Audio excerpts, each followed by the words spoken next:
ज़लज़ला, सैलाब या हादसाती तौर पर आग लगने जैसे संगीन और हंगामी सूरत हाल में राहत रसानी के काम कैसे मौसर तरीक़े से किए जाते हैं, इस बारे में पुलिस महकमे के जवानों को ट्रेनिंग दी जाती है। इसकी एक मिसाल आज नांदेड़ में देखने को मिली। ज़िला पुलिस इंतज़ामिया की जानिब से पुलिस महकमे में खिदमत अंजाम दे रहे जवानों को 50-50 की बैच बनाकर हंगामी सूरत हाल से निपटने की ट्रेनिंग दी जा रही है। पुलिस हेडक्वार्टर में डिज़ास्टर मैनेजमेंट महकमे के तहत मुंतखब 50 पुलिस एहलकारों को 10 दिन की ट्रेनिंग दी गई। ट्रेनिंग में शरीक जवानों की अमली मश्क के लिए आज एक खुसूसी प्रोग्राम तरतीब दिया गया। इस मश्क़ी प्रोग्राम में शरीक जवानों ने आग लगने पर कैसे मुतासिरीन की जान बचाई जाती है और कहीं किसी ऊंची इमारत में आग लगने पर वहां लोग फंसे हुए हैं तो उन्हें सही सलामत बिल्डिंग से नीचे कैसे निकाला जाता है और इसी तरह सैलाबी सूरत हाल में लोगों की कैसे मदद की जाती है, इन तमाम मामलात पर हासिल की गई ट्रेनिंग का मुजाहरा किया।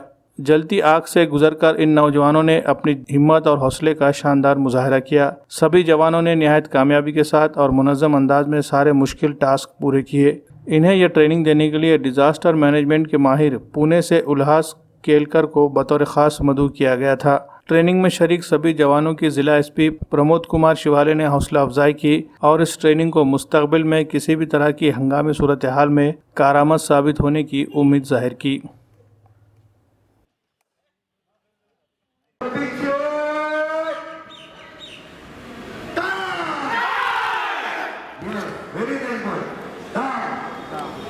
भूकंप, पूर, आग लागणे, विजा कोसळणे अशा विविध प्रकारच्या नैसर्गिक आणि मानवनिर्मित आपत्ती असतात। अशा आपत्तीच्या दरम्यान स्वतःचा जीव कसा वाचवावा आणि इतरांना जीव वाचवण्यासाठी कशी मदत करावी, रेस्क्यू ऑपरेशन्स कसे करावे याविषयीची एक कार्यशाळा पोलीस विभागातर्फे आयोजित करण्यात आलेली होती। यासाठी श्रीयुत उल्हास केळकर जे आहेत ते तज्ज्ञ म्हणून होते।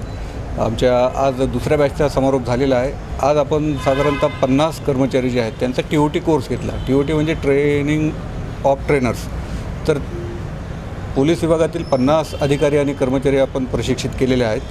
ते ह्या संदर्भातले प्रॅक्टिकल्स आणि हा विषय आगामी काळात शाळांमध्ये, कॉलेजेसमध्ये आणि गावोगावी जाऊन समजावून सांगतील जनतेला।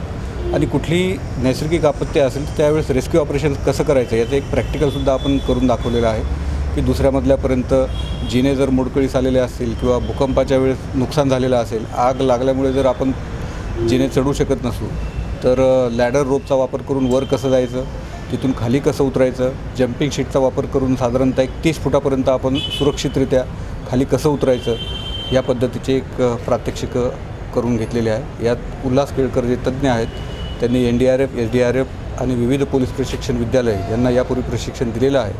ते पुण्याचे आहेत, त्यांचं मार्गदर्शन लाभलेलं आहे। नांदेड जिल्हा हा भूकंप प्रवण 3 या भागामध्ये येतो। सगळ्यात धोका नांदेड जिल्ह्याला भूकंपाचा भविष्यात असू शकेल हे लक्षात घेऊन आपण भूकंप जनजागृती अभियान या संदर्भामध्ये लोकशिक्षण देण्याचा पोलिसांच्या माध्यमातून आपण स्तुत्य उपक्रम माननीय अधीक्षक श्री शेवाळे यांनी केलेला आहे।